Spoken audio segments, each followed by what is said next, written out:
Russian opposition leader Alexey Navalny is back in Russia and back in court. He was detained last night in Moscow after 5 months in Germany, recovering from a poisoning attempt that nearly killed him. The U.S. and other countries are demanding his release. Charlie D'Agata has new developments in the Navalny case. This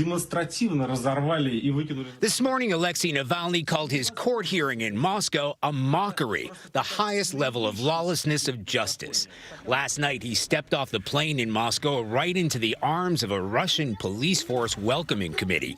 One kissed goodbye to his wife, Yulia, before being whisked away.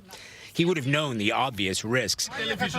Yet on board, he said it was his best day in 5 months because he was going home.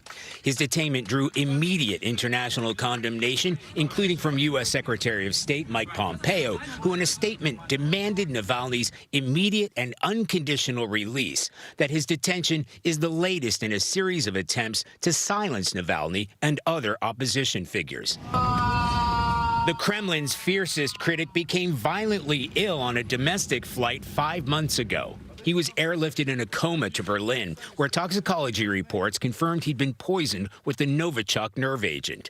In an interview with CBS 60 Minutes' Leslie Staub, he laid blame directly on the Russian president himself. You have said you think that Mr. Putin's responsible.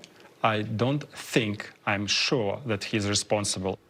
The Kremlin has denied any involvement and say he's been detained for violating parole terms from a previous suspended sentence.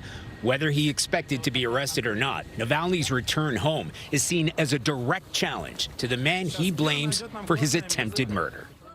For CBS This Morning, Charlie D'Agata, London.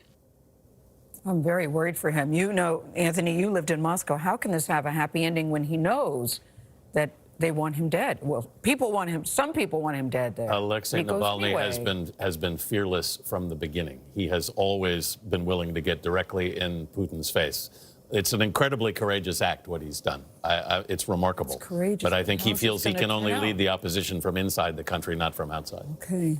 Well, I hope it turns out okay for him.